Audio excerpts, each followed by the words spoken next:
Listen up, bro. It's the legendary Kurt Nice. Kurt Nice, no doubt. That's the original concept too. I've never seen anything like it. Oh, well, that's what we hope. Kurt Nice, no Mixed doubt. video type joint. That's the original concept. Many different hip-hop shades to crave, flavor to the grave, all the tracks that we play. Hip-hop shades to crave, flavor to the grave, many different hip-hop shades to crave, flavor to the grave. Hey, yo, eyes on these, point blank out some copies. Fell from a Q to a jalopy.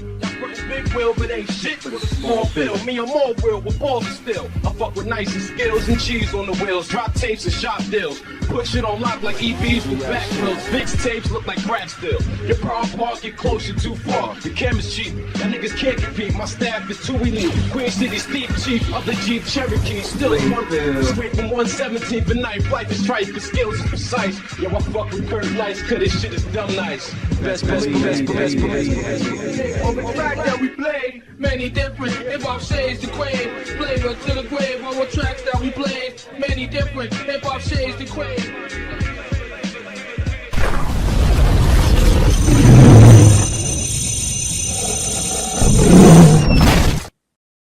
DMC, but you know we'll be behind D with the M plus B. 10 pound be getting down plus. What's your name again? I forgot it. It's something like Greg, but it's the nice on the end. Coming through shades of hip hop, perfection you see every time. So pick up this tape inside the stores. Word up, the #1 video mixtape. So word up. Definitely shades of hip hop. It's definitely in the house of South Liverpool.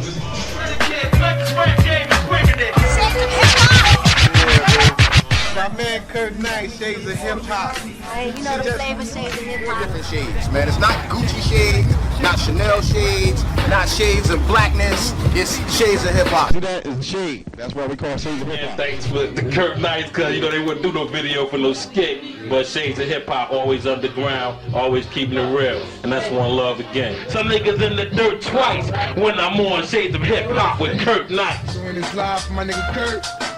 Now, man, shades of hip hop. Shades. This is the shades right now. We got all spectrums up in this piece right now. Put out the Terror Squad, my man, Can the Bunch, you know what I'm saying? Shades of hip hop, you know what I'm saying? Keep it real. Shades of hip hop. That shit is fly. You need to use that. Drop to the tip top, you know what I'm saying? Shades of hip hop. Word up, Shades of hip hop. Time for a tape. Speaking of which, Holly Side, 1998, John Forte, Shades of hip hop, and I love all y'all.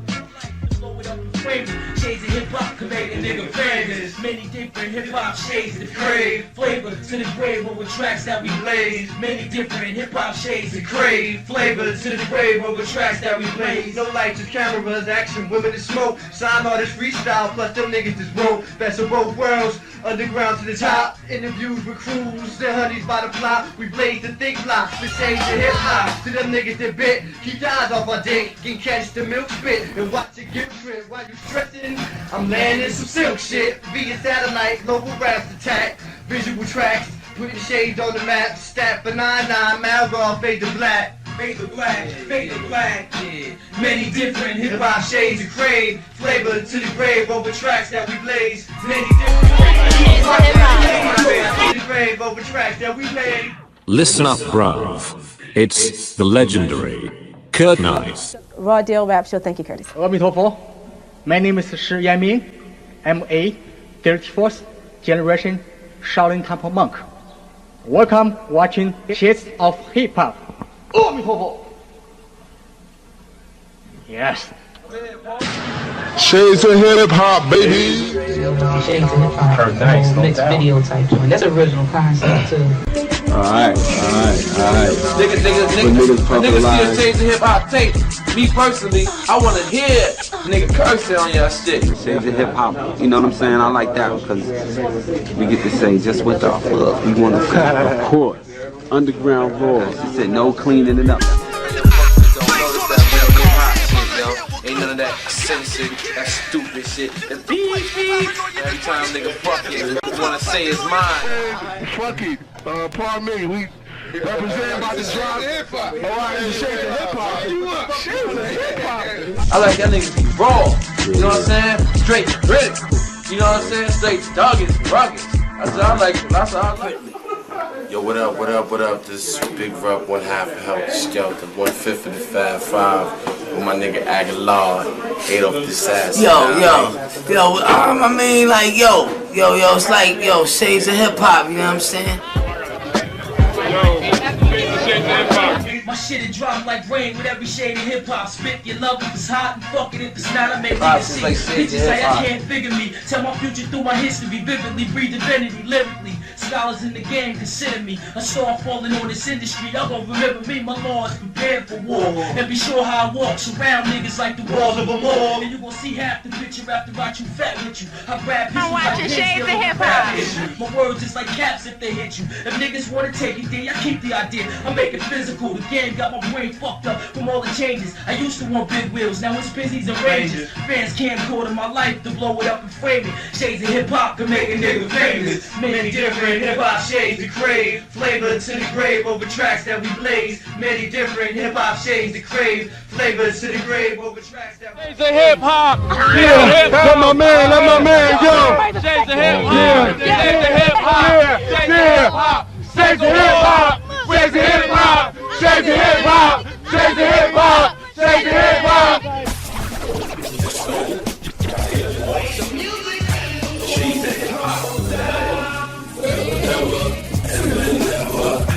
Hip hop. Shades of hip hop. That's it. Freestyle? Yeah, if you want. Hey yo, you got the camera lens on that or it's good? It's good, man. It's good. Oh, okay, my bad. Hey yo, it's the Funk Flav, Mickey Mac, you know what I'm saying? AKA the General. Right here, boy, Shades of Hip Hop. Ah, Funk Flav.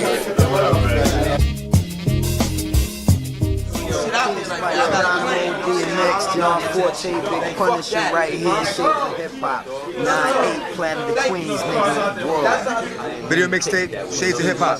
We right here. We right here. We right here, dog. We right here, dog. Where my dogs at? We right here, dog. See, you're supposed to be catching all this, dog. This is the real.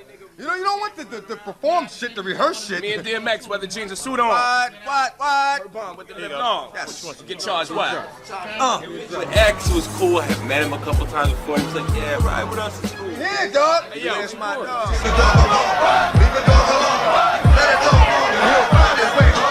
Shades of Hip Hop. Y'all all got to give a happy birthday to this man right here, the hottest nigga coming out on the street. What?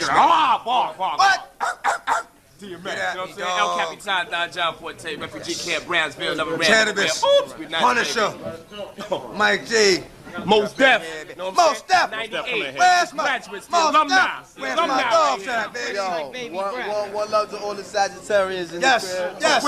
Aquarius. Yes. We all up in here, baby. Where's my dogs at? We all up in here, dog. Hold me down, baby. I know.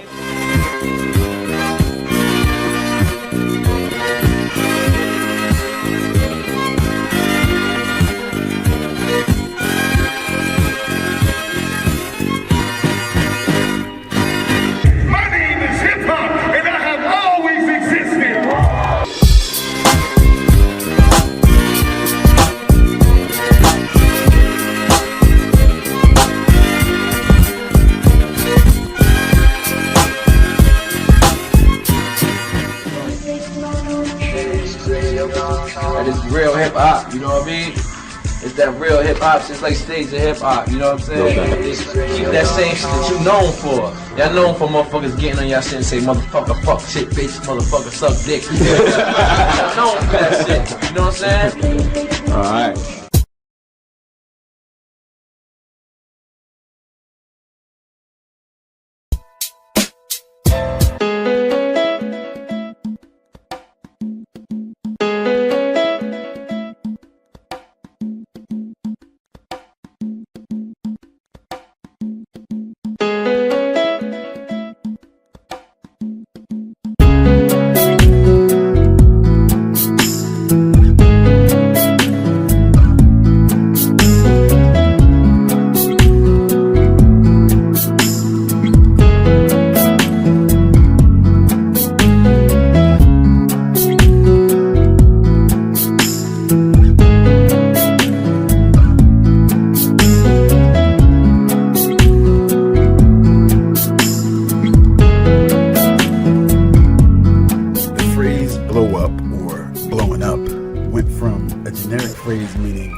something about pagers constantly beeping. That then took on a meaning of getting noticed and everyone knowing your name. Today, it mostly refers to having lots of money. Back in the 1990s, however, it meant something even more, which was a little harder to explain. Now yes, it was about being famous, but more than that, it was about being known for something, being considered that guy for whatever your particular skill was. You would know if it was you when somebody said, "That's that nigga," or "He's that nigga." It was about being that nigga for whatever it was. Maybe you were a DJ or MC or a producer, or in my case, a guy doing video mixtapes. The key was to eventually be known as that nigga. That was blowing up. Now in the 1990s, that was all people like us thought about in our spare time. It seemed like it happened to so many others at the time. It's the classic Hollywood story of being discovered, but in the 90s it was happening for formerly untrained urban youth in hip-hop. It seemed like one day someone would be relatively obscure to most people, then pow, they blow up. One day it's Biggie doing a Super Cat remix, then next thing you know he drops Juicy and Biggie's everywhere. Everybody knows him. Never mind the years of grinding behind the scenes, blowing up seemed more spontaneous. The years of obscurity and hard, thankless work not only paid off, but became a foggy memory in the midst of so much excitement and success. Blowing up embodied the shiny side of fame, the recognition, the accolades, the monetary rewards, and upscale access. It's the same treasure anyone has ever sought over the years trying to become famous. And again, like the classic Hollywood story, one day some waitress is trying to break into show business and the next day she's Marilyn Monroe or somebody. The only difference was that in the 1990s, our own art form, hip-hop, not Hollywood, was making it possible to blow up. That was something new. Hip-hop content started to make a lot of money for all levels in the business, from the producer and the record company to artists and even bootleg music distributors. Hip-hop products were a source of stable income for retailers and producers starting in the 1990s, and it seemed like anybody could get a piece of the action. We had our own niche too. Living in Plainfield, New Jersey, my roots of travel took me to Newark and New York on almost a daily basis. Since 1989, I co-produced cable shows on local TV, which took me behind the scenes of the emerging hip-hop business. Now, hundreds of hours of interviews and outtakes, or B-roll as it's properly called, were stacked up on VHS and 3/4-inch tapes in boxes like DJ crates in my apartment. That's what they became to me. Footage was like records or recordings of stuff on video instead of just audio alone. Whether it was performances at shows, street rhyme ciphers, or cats just building on hip-hop as a culture, it was all stacked up in plastic storage bins like the kind that you would get at Kmart. It was all documented recordings in boxes of videotapes stacked up in my one-bedroom apartment. Most of them were labeled in some random way too, intentionally to confuse my friends rummaging through my stuff when I wasn't paying close attention. DJs back then used plain white labels on records so people wouldn't know what they were spinning. That way, other DJs wouldn't be able to copy their playlist of music. They would have to go search for the music themselves. That's what made a DJ exceptional, the catalog of exclusive and obscure records in their crates. DJs used to be extra secretive about their samples too. They would white label a record with some ill-ass vocals or instrumentation on it and maybe label it number 4 or dope beat number 4, just to throw people off. My system of labeling came from that perspective. Friends of mine would question and casually rummage through tapes as we talked and smoked while I edited in my home studio. That was where the idea for Shades of Hip Hop video mixtapes came from. Now, as I played footage we recorded for whatever cable video show I worked with at the time, friends of mine would become transfixed by footage that would never actually make it to the local cable airwaves. The best stuff, it seemed, was the stuff that was too raw for cable TV. There were guidelines against coarse language and weed smoking for one, and two, people were not accustomed to watching hip-hoppers sitting around smoking and building about hip-hop or just talking shit. It wasn't flashy enough. People wanted to see expensive videos or exclusive performances, And yes, we had that too. That's what we showed on the cable shows across New Jersey on all the major cable networks. Back then it was Store Cable, TKR Cable, and one or two other ones which all ended up being bought by Comcast Cable. I was ugly because niggas were scared to look at me. I started reading. On those cable networks, we aired the footage most people knew me for. I was the guy going around to different New York and New Jersey clubs back in the 90s doing local cable shows just like Yo MTV Raps or Rap City or Video Music Box used to do. Because of our proximity to New York, we got some of the hottest footage of hip-hoppers from small clubs on the underground. We taped press days and behind-the-scenes stuff like you would see on an Entertainment Tonight show for actors and rock musicians. But our footage wasn't as glamorous. Our footage was more raw, made on cheaper cameras with less expensive lighting too. But that was okay for hip-hop fans. Hip-hoppers in the early 1990s especially looked kind of grimy. Some of us who had grown up during the transformation of hip-hop culture from obscurity saw the power this new culture possessed. Other people who wished to capitalize on the growing financial power of rap music recognized the strength of the culture for its ability to generate money. On one level, hip-hop music was trying to floss its financial success and on the other, maintain a hard-edged underground credibility in the street. Hip-hop had already made its distinction from rap with the whole MC Hammer, Vanilla Ice era and the phrase, rap is something you do, hip-hop is something you live, which was coined by KRS-One. The footage me and my friends liked was on the hip-hop side of the equation. Because of that, I had to be careful about showing my friends some obscure, ill-ass footage of so-and-so MC kicking a verse at some badly lit hole-in-the-wall club somewhere that was never actually going to get shown on cable. Sometimes, those tapes would come up missing if they were too obviously labeled. They would be like, "Oh, Jackson, you were never going to use that footage for anything anyway." That's the admission I would get back after hours of delving to the bottom of some deep argument about missing videotapes. So I started to rethink the situation and cut them off before they got curious. I decided to put the hot segments we all seemed to like on one videotape.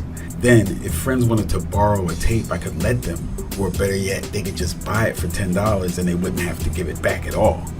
This was back when a good videotape could cost $4.99. So $5 worth of hot shit was a complete bargain, including the tape, especially when no one else had the footage.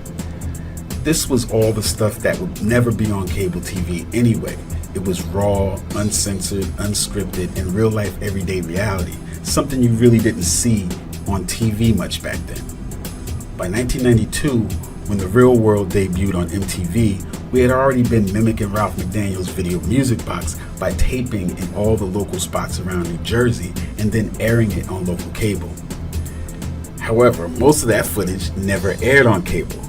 But in 1995, clips of it were brought back for our first official video mixtape for Shades of Hip Hop called Trains to Newark NYC. Now on that tape, Trains to Newark NYC, which was actually a videotape because it was on VHS, was footage from 1992 when we caught a wicked in-store session with Duck Down's first group, Black Moon, which was comprised of Evil D, Buttshot Shorty, and the 5 Foot Accelerator with Drew Ha. So we in New Brunswick right now. We're here with my man Drew, who happens to be... One of the most helpful aspects to underground video was the presence of independent video rental stores. Videotape rentals used to be a lucrative business in the 1990s. You wouldn't know that looking around today, but at one time, video rental stores were more popular than bookstores or video arcades. Before the heydays of Blockbuster Video, mom and pop video stores were a treasure trove of obscure and rare movie titles. Because again, there was no YouTube, no streaming services, and nothing for you to just watch movies at your house unless you owned a copy of it or you rented it. At independent video stores, managers were able to purchase their own product at the full retail cost, then rent the tape to people as many times as they wanted while charging whatever they wanted. So because of that, some first-run hit movies used to retail for up to $100 per copy on VHS, and then they would rent it for $5 for 2 days before you had to pay a $1 to $2 a day late fee. Now, movie distributors knew stores would get a heavy return off the rentals and were easily able to get over $50 per tape if they had name brand actors and Hollywood budgets for their movies. The way the stores were set up was very helpful too. The different sections would help guide you to a film you had never heard of or one you hadn't seen in a long time. Unfortunately, there was no real section built for us most of the time. Our projects weren't movies or musicals, and there was no such thing as a music video section because nobody had tried to sell their videos for the most part yet. Most of the time, our tapes had long periods where it was just talking with no music videos at all. There would be music as background track, but a lot of it was just interviews and studio sessions. This placed us where we needed to be though, which was in the documentary section. Unlike most documentaries at the time, ours wasn't about history as much as it was about history in the making. Our documentaries were about current history as it was being written. Shades of Hip Hop was what we call an urban culture video mixtape documentary. In effect, it was like a reality show about underground hip hop through the eyes of some video guys from New Jersey. We just called it Shades of Hip Hop.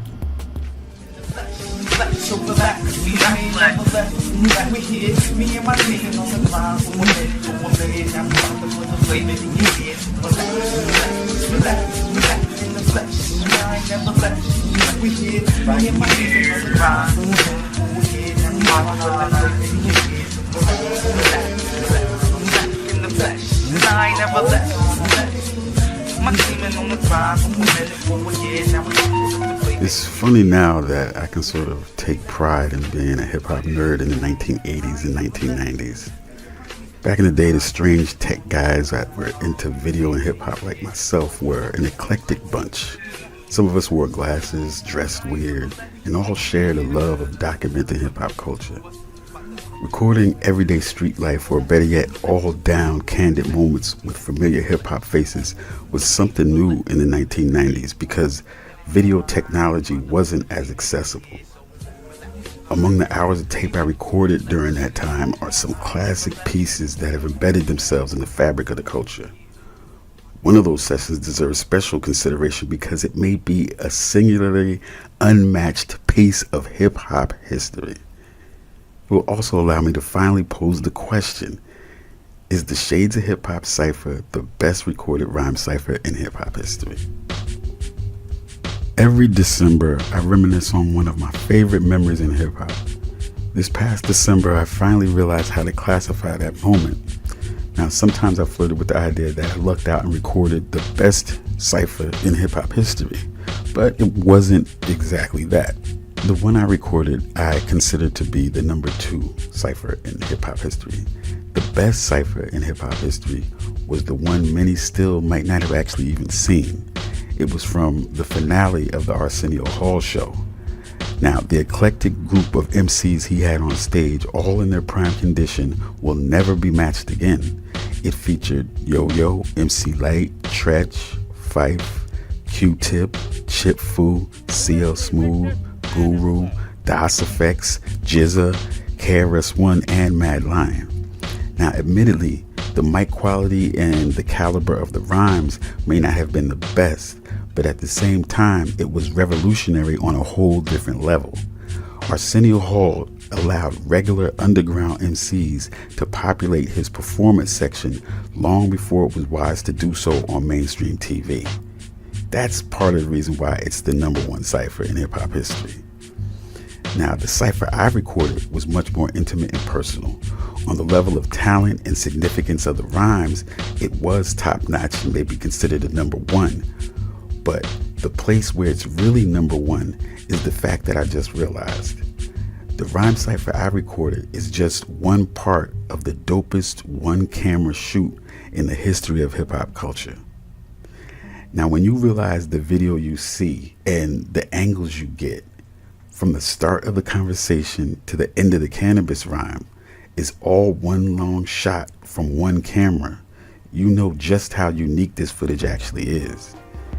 Now, people post glowing comments about the rhyme cypher portion itself on bootleg YouTube copies that have millions of hits, but The rhyme is made more significant because of what they discussed prior to spitting their verses. And the weight of those rhymes spit by Mos Def and Big Pun were from their vast arsenal of gems, but probably ranked in their minds as their personal favorite to rock in this kind of situation. Now, the final point that solidifies the ranking is the rhyme Cannabis spit for the first time in public ever, which was his second round knockout LL Cool J diss. And if you really want to get it on, we can get it on. Live in front of the cameras on your own sitcom. I'll let you kick a verse.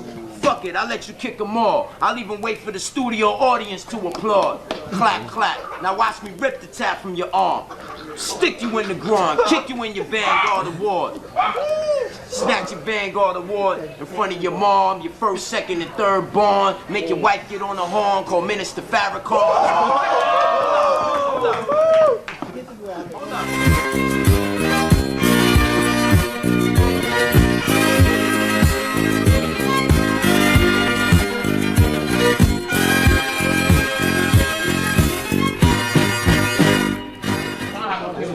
Exactly, it's a work. It's not like, hold up, I ain't sound like that on the corner studios out all over. We do it. You can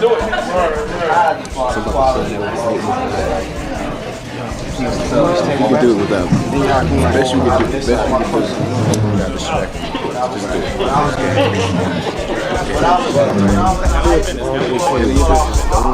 Just do it. Because like when I first tried to do actually I've done some bros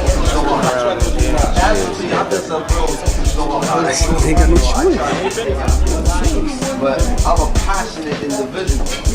So with me, with my voice, it's like I try to use my voice like a singer in a way that, like, you know, there's. But you do sing though. Yeah. You sing well. I just certain inflections that I try to use for certain things. It's like I can't come. I try to have some range in what I'm doing. I can't come. Certain songs are dealing with certain topics. Certain songs, my voice is one way, and on other songs, my voice is another way. I try to, like, you know, cover the gamut of emotions. Sometimes you be talking to somebody you love, and you be talking to a girl, and your voice will be one way, and then you be talking about something political or something that you're passionate about, and your voice will be another. That's separate the real lyricists. Funny, because sometimes it's just lyrical, but they don't know when to do that. Yeah. That's why we spend the cats like. He'll rock the bells and he'll be, well, I'm alone on the move. You know what I'm saying? So, and that's why I talk to like Smooth about my man Smooth the Hustler. I love when Smooth the Hustler. But then he did a song about another thing and he just keep talking. I was like, yo, wait, boss. You know, comment like, comment like, yeah, comment like this. Like, I mean, if the beat is something, I will rhyme or something. You see me walking on these covers. Then I'm on the beat like, you know, so love, gotta say nothing. You know what I'm saying? You gotta come with different flows. Depending on the beat. Yeah, you can and how you feel about it. That's like, well, this is what I'm saying. So become that instrument. Exactly. And right here once again, Curtin ICE. And like I said, I'm going to be doing some quick reactions to some footage that's discussing the footage that I actually recorded back in the day that became known as the Cypher. And as you can check on my channel, the footage from the Roundtable Cypher, which you see part of it is in the background. You see Cannabis and DMX right there. That's from the Cypher. That's the Roundtable session with Cannabis, DMX, John Forte, Mike Geronimo, Big Pun, and Mos Def, carried out by the Village Voice. The interview was done by Torre, and I recorded that for Shades of Hip Hop back in 1997 on DMX's birthday, December 18th of 1997. It came out first on Hot to Death in 1998, which was one of our mixtapes before anybody that you know was doing a video mixtape. The first original video mixtape that ever existed in hip hop was Shades of Hip Hop, right? First widely broadcast in all the stores in New York, the first available one. People might have been in their hood passing out to their friends like I was doing earlier than when I put it in stores. I was doing the same thing. Possibly some other people might have been doing it, you know, some of the other people that were doing cable shows like us. And I heard Ralph, you know, in the trailer for his the documentary that's on Showtime, I believe, that Nas produced, the documentary about Ralph McDaniels and Video Music Box. I heard Ralph say that, oh, it was, you know, Video Music Box was sort of like a video mixtape. It was really a video mixtape in the beginning. Sort of, but not really, Ralph. because all your stuff was censored because it was on cable, just like my cable show at the same time. Like back when Ralph was doing shows and I was doing shows, Ralph started earlier than me. He's a pioneer. I met up with him many times and have given him that love and that credit. It's Kurt Nice for Video Clubhouse once again, and we here with the pioneer himself, Ralph McDaniels, Video Music Box. What's up, man? Nothing, everything's cool, man. Just chilling out tonight with Motown. Big shout out. But he did not start Video Mixtapes. I did. You know what I'm saying? I actually started Video Mixtapes with Shades of Hip Hop. That was the first official, and still to this day, the best video mixtape that ever existed in hip hop. The first and the best. Shades of Hip Hop, Video Mixtapes. And that's what it used to say on the cover. It used to say Shades of Hip Hop, Video Mixtape Documentaries. Because there was no such thing. So the only thing, so to get it into the video store, I had to put on their documentary too, so that they would put it in the documentary section and not check the rating, like the R rating and stuff, because we always had X-rated material on our tapes. So I was like, put it in the documentary section next to Faces of Death and Tommy and stuff like that, like music documentaries and just documentaries and weird shit. That's what Shades of Hip Hop used to be when it first came out, until it got real big, and then they started putting it up into the new release section, you know, with like multiple. And I wish I had pictures of this, man. That's one thing I wish I had pictures of, like going into a video store and seeing like a whole couple of shelves, maybe even a whole wall of Shades of Hip Hop catalog in the new release section. But here we have on Talib Kweli's show, getting back to the Cypher, Talib Kweli's show, The People's Party, he brought on John Forte.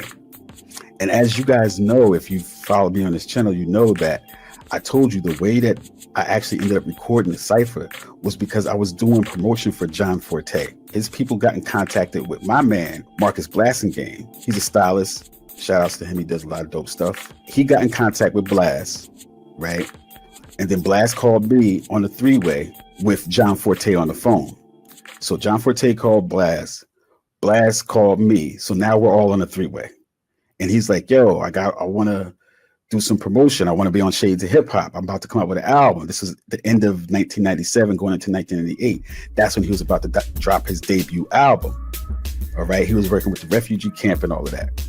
Right. The Fugees and all of that. Right. But he was about to drop his debut album. So he wanted to be on Shades of Hip Hop, which was the only video mixtape out at the time, you know, that was on and popping. You could do uncensored shit on there. He wanted to be on Shades of Hip Hop. So again, we discussed where he was going to be. He said he was going to be in the studio. He said he was going to be doing a show somewhere. He said he was going to be doing a couple other things, stuff that we had already recorded. You know what I mean? Type of stuff that, you know, we've been to mad shows already.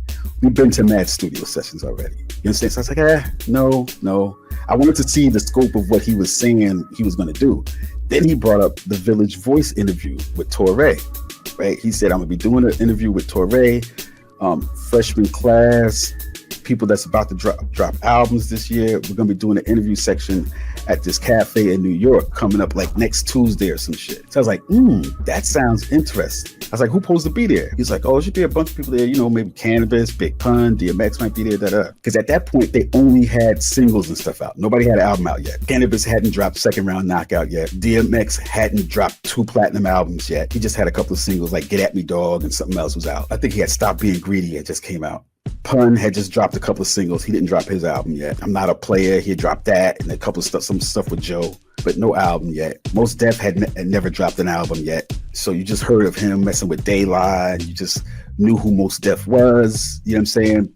But he didn't really have no big songs yet. Of course, Mike Geronimo was actually the most known sort of at that time. He had just actually did a track with Bad Boy with Puffy. You know, he had did a remix for one of his songs with Puffy and shit. Irv Gotti was producing him at the time. And actually, if you watch that footage, you'll see I kind of pan over to Irv Gotti because I saw, like, I didn't actually know who Irv Gotti was. It's just that when I always used to go to all of these different hip hop spots, I would always see him. So I didn't even know who he was, but I just knew he was somebody because every time I would be like at some of these different parties and clubs and stuff, I would see him or like somewhere. But later on, I came to realize that was Irv Gotti. But that's what I would do. Like when I was on the camera at this point. So like I would always get the flavor of the room. So you would feel like you was there. So you would get to see what was going on. Sometimes I don't shoot behind me, but all the stuff in front of me, I will let you see the different corners of the room, who's sitting at what table, what they doing, if somebody's eating the French fry while somebody else is talking, shit like that. You know what I'm saying? So that's the type of footage you can see. It's just one camera shoot, you know, still to this day, the best one camera angle shot, you know what I'm saying? The best one shot in hip hop is the Cypher. There was no cuts, you know what I'm saying? It was just all one shot. And that's the type of footage I would get. Here we have on Talib Kweli's show, we got John Forte discussing what he thought about that. So this is the first time I'm seeing this whole footage. Of seeing that video of was it DMX birthday party or some event? It's on YouTube. It's John Forte, Cannabis, it's Cannabis, Mike Geronimo. And hold up, see, and this is the other thing that's fucked up. When Talib Kweli pulls this fucking footage up, right? He don't even pull it up from my channel, the person that actually made the footage. He doesn't pull up from my channel, the person that has the whole Cypher. He pulls it up from some random ass YouTube channel that bootlegged it for whatever. Shout outs to them, whatever, for keeping the footage alive and all that shit when I wasn't really messing with it like that. And I didn't want people to see it, but he was just playing the rhyme portion. This footage has millions of hits over different YouTube bootleggers. You know what I'm saying? But meanwhile, on my little ghetto ass channel that y'all barely see, you know, it's not going to look like that. But in all reality, y'all seen this footage. This is classic hip hop footage. You know, so when you see Video 94 come up, that ain't me. That's some other nigga that bootlegged my shit. You know what I'm saying? Oh, it's Mike Geronimo. No. Yeah, Cannabis, Big Pun. Yeah. Yasin Bey. Yeah. This is the most diverse group of New York MCs that you could probably sit around the table. In that era, we were all preparing. I wasn't there, but I was there in spirit. Yes. But we were all, as up-and-coming MCs, preparing to be in the industry, to put out records. So y'all were comparing verses that y'all wrote, but that at that point, most of us didn't come from having studios. So you just had verses ready to go in case you got to a studio. So it's like, okay, check this one out. And again, if y'all want to see the original footage for this, just check my channel. Okay, because I actually have the original footage. I'm the one that actually recorded this. That's me on the camera right here. You know what I'm saying? Tons of people have bootlegged it, obviously. That's why you've seen it. You know, so that's why I don't fully hate, because, you know, that's how, like, it got out to a wider audience than people would have ever seen it just from me. You know what I'm saying? Because people that really grind more and be on here for the views and stuff like that, you're going to see it more from their channel. So shout outs to whatever bootleggers out there that bootleg my shit. It's a very well-written, well-crafted verse that has no placement. And we all had these verses just in our head, ready to go at any given time. Tell me, what's the beat sound like? I got one for that. But y'all was doing that with no beat. Describe that moment of that videotape. I didn't realize how important that moment would be. It was like, that moment is like listening to Stretch and Bob and hearing Big L and Jay-Z rhyme. It's one of those moments. I think so. Yeah. This is what Talib Kweli is saying, you know, about the Cypher. Right? This is what he's saying about Shades of Hip Hop. Okay? This is what he's saying about yours truly, who recorded the Cypher back in December of 1997. He was like, it was like listening to Stretch and Bob. Yes, it was. Because I was a big Stretch and Bob fan. We was a big Mixtape fans back in the 90s. Okay? I'm probably just a little bit older than Talib Kweli and John Forte. Okay, so I was the one that actually had equipment, because you couldn't just record it on your phone, you know, back then. Like, there wasn't no camera phones back then. You had to have actual, make an investment for real equipment, right? I was the one that actually did that and then made it into a video mixtape, because all that footage you never would have seen on cable. You never would have seen on Ralph McDaniel's show, because it was too much cursing. They was smoking, they was drinking.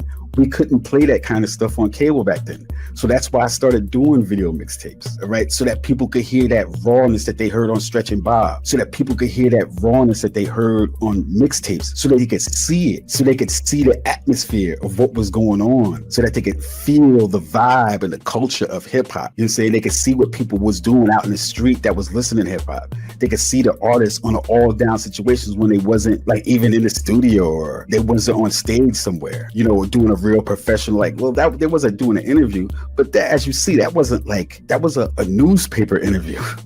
That was an interview for a newspaper. That was a whole bunch of random talking for like an hour. But I was recording the whole thing. That's why you ended up seeing it. This is what Talib Kweli and John Forte think about that Bob and hearing Big L and Jay-Z rhyme. It's one of those movies. I think so. I think so. And so that moment of sitting around with Torre interviewing us didn't really strike me as profound as maybe it is, until I saw people hitting. It was like, oh, people are, they're tagging me in the video and they're tagging the moment, right. and this is and all new with the social media. Like, you're being tagged in this, tagged in this new thing that's bringing you back. And I'm like, oh, I remember that moment, kind of. Yeah, we were smoking cigarettes inside a restaurant, like it was a different time. Old New York. Old New York. Old New York.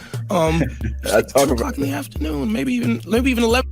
See, I told you about this. And see, look, when I talk to John Forte again, man, I'm going to have to make sure that from now on, bro, when you talk about this footage, take credit for being the reason why I fucking recorded this shit. You said the reason why I recorded this shit. John Forte don't even remember. This nigga was high so many times, and then he got locked up after that. This shit didn't mean nothing to them.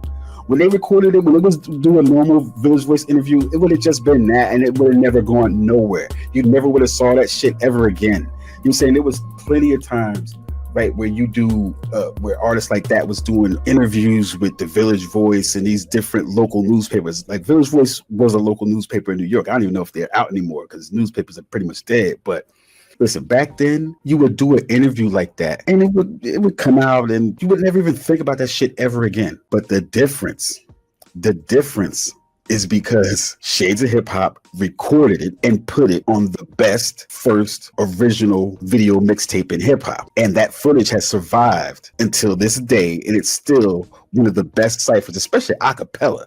See, that was an acapella cipher. None of these other ciphers are acapella, because a lot of their lyrics can't stand up to being an acapella.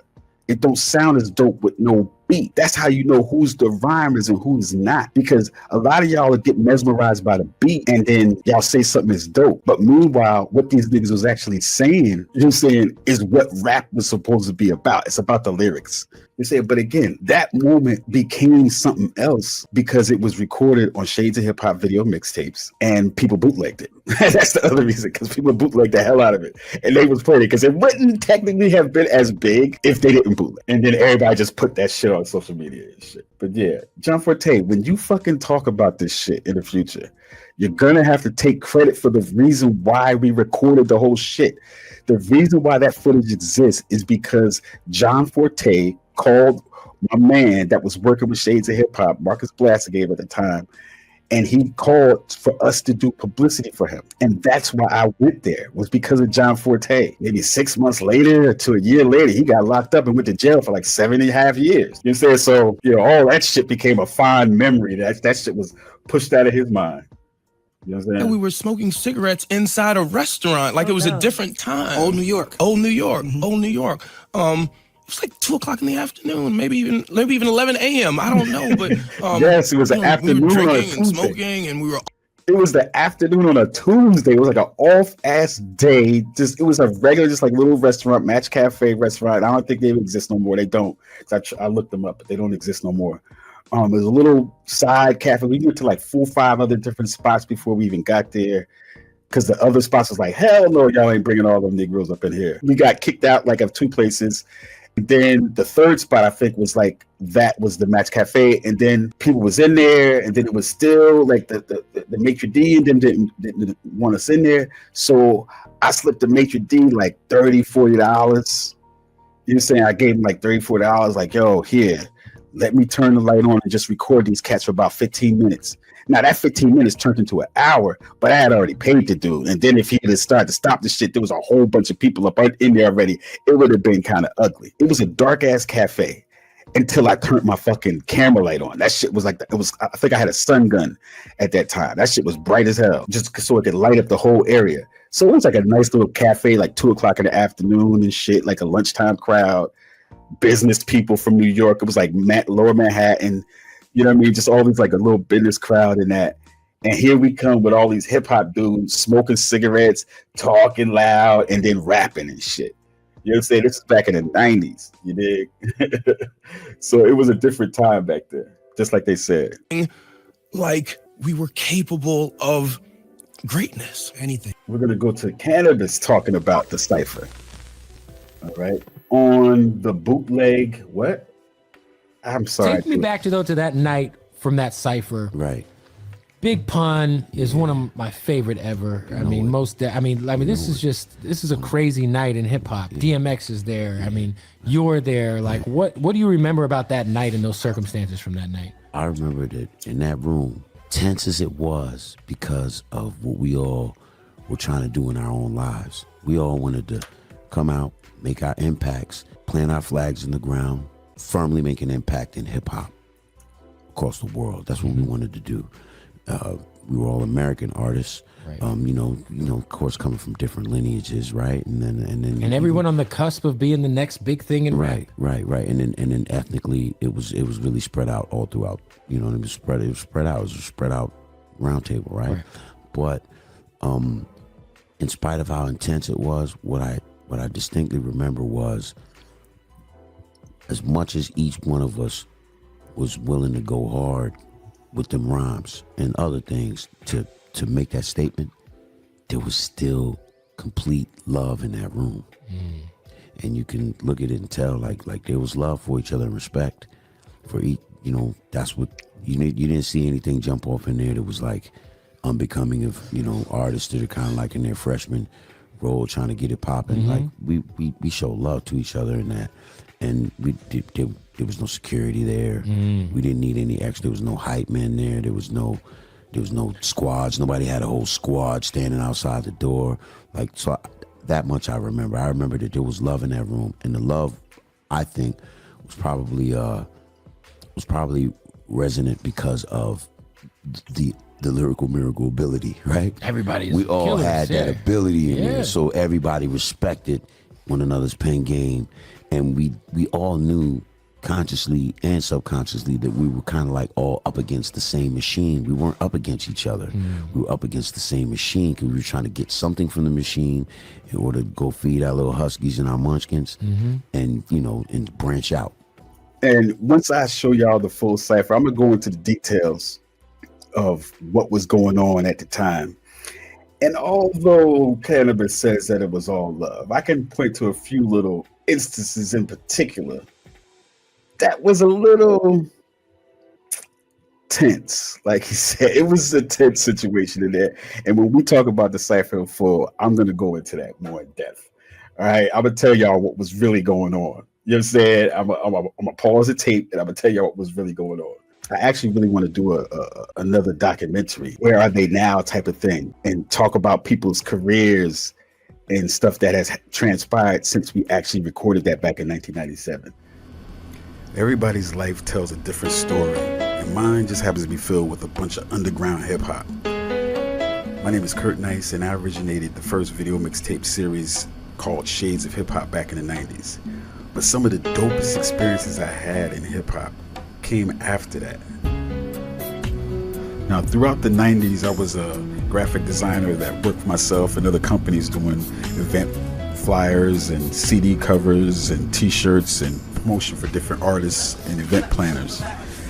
And as things switched from analog to digital, we had to try to give artists a way to promote themselves. So we started using things like Sonic Bids, and people were in the idea of using MySpace, LimeWire, things like that to promote their music. And we even used something called Live 365, which was a 24-hour internet radio station software that allowed you to have your own radio station.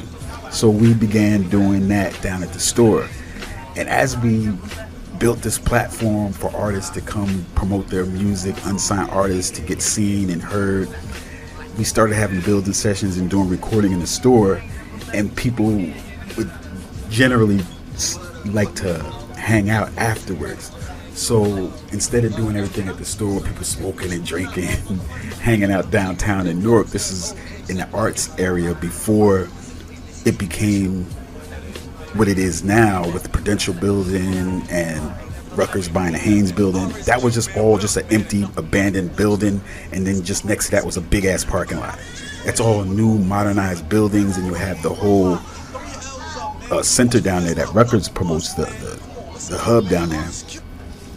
But before that, it was just the beginnings of an art community. I developed a lot of cool relationships with all kinds of artists that used to come through the store to hang out or even go down the street to the art supply store, the fabric store, including legendary artist Jerry Gant, who used to be working on a lot of different clothes and stuff at the time. And he also did me that logo. If you tired of the garbage of what these bastards is doing to our culture outside of EO-Dub, how they with the Laffy Taffy garbage do the Superman two-step and it's like BS that they playing on the radio. If you mad, just like if you mad like I am, that there's too many rappers and not enough MCs, you pump that fist in the air. Man, the quicker y'all put your fist up, the quicker I get busy. Let's go, pump that fist in the air. Let's go, pump that fist in the air. Listen, yo, if anybody's videotaping this, yo, I got something to say to the rappers out there. Yo, if you gonna put it on YouTube, man, label this Dayton Hates Rappers. Listen, yo, this is to Mr. Rapper out there. If you a rapper in the crowd and you fall under what I'm talking about, it's tough for you. Yo, listen, I got something to say, Mr. Rapper. Stop! This is what hip-hop is dead. Homie, this is why. Hold up, I'm like, damn, am I the only person here that has a good set of working in? This is an overview. The short version is that as we covered the New York underground hip-hop scene for Shades Radio, we met up with KRS-One at an event. Now, after discussing our common interests in hip-hop, he brought me on as his marketing director, which led to me doing public relations for him and the Temple of Hip-Hop. Nobody is more respected on the underground hip-hop scene than the legendary teacher KRS-One. So it was an honor to be asked to go on tour with him for the 20th anniversary Stop the Violence Movement tour and the release of his book, The Gospel of Hip-Hop. But before we headed to California, we made sure to bring the teacher to our favorite spots for at least a walkthrough.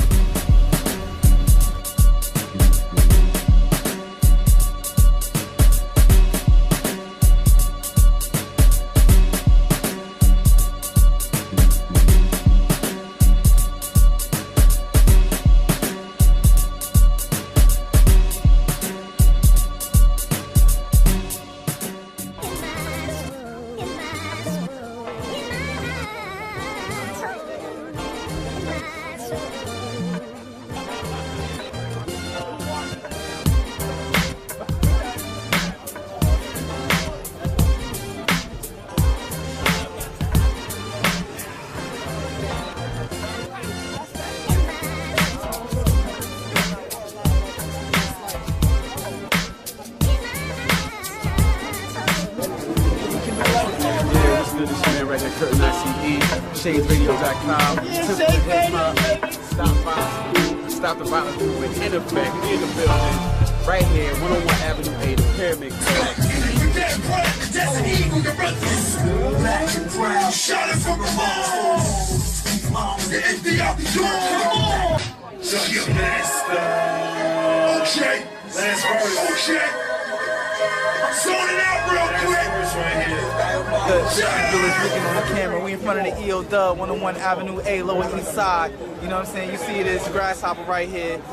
My man Craig G, man. How you been, man? What's up, man? Yeah. Yo, man, everything's good, man. It's a legendary Juice Crew member. You know what I'm saying? Legendary freestyle. He's so ill. You know what I'm saying? Yo, what you been up to nowadays, man? What's really good, man? Album in June for Operation Take Back Hip Hop. Got KRS, Sadat X, Talib, Omega, Dilated People. It's out there. Get it. Catch me on the road. Just Google me. Craig G, that's what it is right there. You know what I'm saying? That's what it is. Album's called Operation Take Back Hip Hop. No copy. You know what I mean? Your homegirl, Sarah Connor, end of the week. Lyric, you already know, stop the violence. We can rhyme all we want about it, but at the end of the day, we hungry just like everybody else. New York City all day. And understand, right now, respect the guy when you see him. KRS-One to the death. The Bronx will always ride and die. That's how we do it. Stop the violence. Keep it funky. Write some rhymes. If you're angry, write a freaking rhyme, stupid.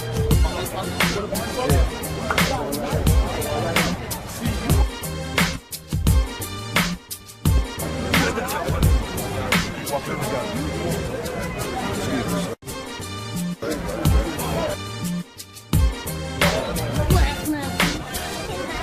what up, man? What's up, boy? God bless you. What up?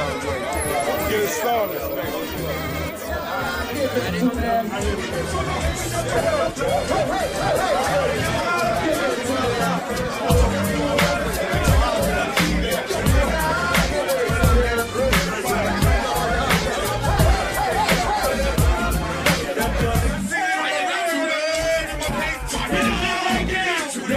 I need these monitors up right here. I need more vocals in these monitors, more volume in these monitors. Hip hop. This is one of those nights that's gonna be a commemorative night for the mighty E.O. Dub. We don't work. We don't work. We're gonna work a long time to put this thing together. No music. Cali, break that down. Break that down. That E.O. Dub has been here for 8 years strong. We put it together with Shades Radio, Temple of Hip Hop, Stop the Violence Movement. Yes. You know, in hip hop, we deal with progression, especially right here inside E.O. Dub. Every Sunday night. And I know all of y'all is ready to get it poppin'. Y'all ready to get it poppin'? Make some noise in here. Yo, you know what? Just because we got Chili STV, Yo, Mozzie. just because we got everything correct, I want the dude, when I count to 3, I want the dude who lives next door on the 4th floor to be waking out of his sleep right now. Let's wake up the whole block you know right who now, the fuck is in the building? E.O. Dub! Make some noise! Bring some more, give me some more. Can y'all hear me out there? Turn up the monitors, turn up the monitors. I'm just passing through. You can still work with this shit. Yeah, you can test the mic too. There's a little too much bass.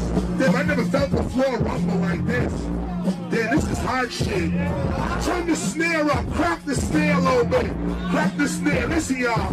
When KRS comes and spit, these DJs with no breaks, I don't wanna hear that shit. The radio, I don't even hear that shit. Gucci Prada, I don't even wear that shit. I'm in the streets, holler, they fear that shit. We blue collar DJs, we here to rip. 900 number, got 2 pairs of it. With MP3, I'm not sharing it. Classic sample and loops, we not clearing it. The life of a DJ, there's no comparing it. Many wanna be, but many more scared of it. Before they start, they already plan to quit. The music, they no longer fans of it. They wanna use it so they can make a grand and shit. The program directors handing them scripts, making them play rock shit and lie from their lips. Y'all get this. This is how we used to do it back in the days. 123 Park, Soundview Park. This is how Zulu Nation used to really get down and do it. And we used to think once was a story about a man, but now Chet is dead and all his kids is dead. You know what hip-hop means to me? It means freedom. It means I don't have to do what the system says I need to do in order to meet. Just take the train, man. It's lovely. People are nice, you know what I'm saying? Got my coffee, so I'm happy. That's all that matters.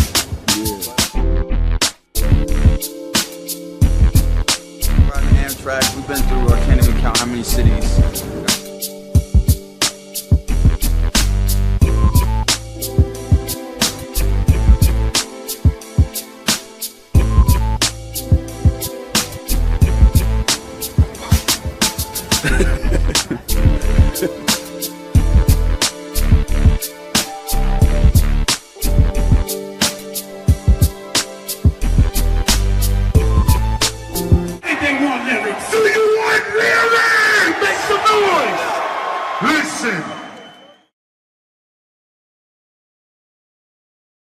So we brought in a hip-hop historian, Curtis Jackson. He is not to be confused with 50 Cent. He's the original Curtis Jackson. And so we brought Curtis Jackson in to lend some credibility to why we chose hip-hop as the avenue and the vehicle. Because hip-hop is a culture.